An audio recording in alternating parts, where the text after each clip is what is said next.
तो आप लोगों का ही प्रश्न था कि हम कौन सी धार्मिक पुस्तक पढ़ें। सबसे पहले हम शुरुआत किस पुस्तक की करें।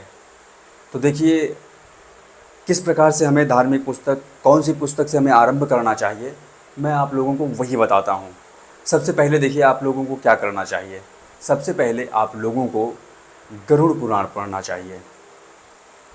जब आप गरुड़ पुराण पढ़ेंगे तो आपको ये समझ में आ जाएगा कौन से कर्म करने से हमारे जीवन का नाश होता है, कौन कर्म करने से हमारे जीवन का उत्थान होता है, कौन से कर्म करने से हमारे जीवन का पतन होता है, कौन से कर्म करने से हमारे जीवन का उत्थान होता है, और कौन से कर्म करने से समाज का कल्याण होता है, किस कर्म से क्या होता है, कौन सी विधि है, क्या नियम है, कैसे सोना चाहिए, कैसे उठना चाहिए, ये सभी बातें आपको पता चल जाएंगी।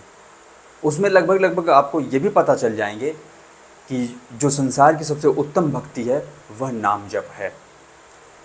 जब आप गरुड़ पुराण पढ़ चुके होंगे उसके तुरंत बाद आपको, चाहे आप शिव महापुराण पढ़िए या फिर आप रामायण पढ़िए, जब आप गरुड़ पुराण पढ़ चुके हैं उसके बाद आपको क्या करना है, चाहे आप शिव महापुराण पढ़िए या फिर रामायण। तो रामायण में आप सबसे पहले श्रीमद् वाल्मीकि जी का रामायण पढ़िए।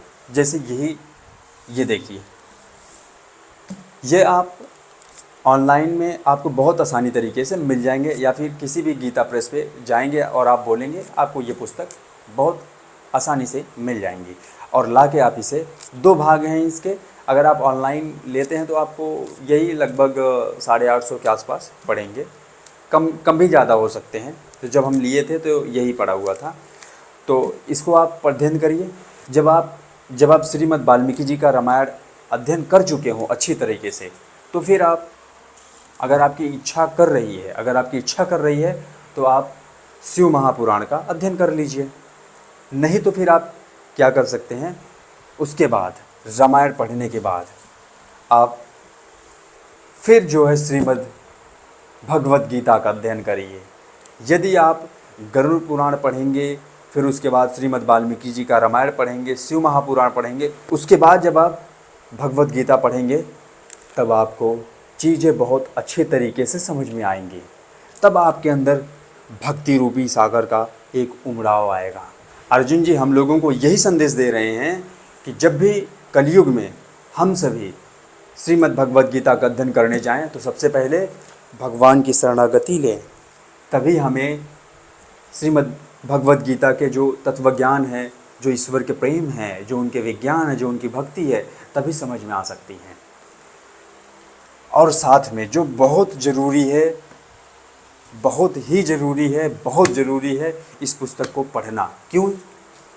क्योंकि ये सभी पुस्तकें आप तभी पढ़ सकते हैं जब ये आपका शरीर रहेगा। अगर ये शरीर ही नहीं रहेगा तो कैसे आप पढ़ पाएंगे। तो इसके लिए आप जो है अष्टांग हृदयम, इसको मंगवाइए और इसको पढ़ना आरंभ करिए। आपको ये पता चल जाएगा हमें भोजन कौन से करने चाहिए, हमें भोजन कौन से नहीं करने चाहिए, हमें भोजन कब करना चाहिए, कब नहीं करना चाहिए। थोड़ा सा आप लोगों को बता देते हैं। आप लोग अक्सर कहते हैं कि शाम की दिनचर्या आप साझा करिए। तो देखिए, शाम में जो हम भोजन ग्रहण करते हैं सूर्यास्त से पहले ग्रहण करते हैं। तो आप लोग भी अपने जो वैदिक परंपरा है, जो हमारे सनातन धर्म की संस्कृति है, उसको अपनाइए। हमारे सनातन धर्म की संस्कृति ये नहीं कहती कि हम सूर्यास्त के बाद भोजन ग्रहण करें। पशु पक्षी भी ग्रहण नहीं करते हैं, हम ही लोग बिगड़े पड़े हैं। तो इसलिए इन सभी ग्रंथों के साथ में आप इसे भी अध्ययन करिए, तभी आप अपने शरीर को स्वस्थ रख पाएंगे। तो मुझे विश्वास है कि आप लोगों को समझ में आ गया हो। तो आप इसी सीक्वेंस में पढ़ना शुरू करिए, आपको जो है बहुत अच्छी तरीके से चीज़ें समझ में आएंगी। हम गलतियाँ क्या करते हैं, अचानक से कोई बोला श्रीमद् भगवत गीता में ये श्लोक लिखा है, इसमें ये है, हम तुरंत जाते हैं श्रीमद् भगवत गीता खरीद के लाते हैं, या जो भी वो श्लोक पढ़ते हैं, एक दिन पढ़ते हैं, दूसरे दिन हमसे पढ़ाया नहीं जाता है। क्यों? क्योंकि हम चीज़ें एक सीक्वेंस में नहीं पढ़े हैं। आप एक सीक्वेंस में पढ़िए, फिर आपको अच्छा लगेगा। तो चलिए, आपको समझ में आ गया है तो आप इस सीक्वेंस से पढ़ने शुरू कर दीजिए। आनंद भी आएंगे, मन भी मजबूत होगा और आपकी दिनचर्या भी अच्छी होगी।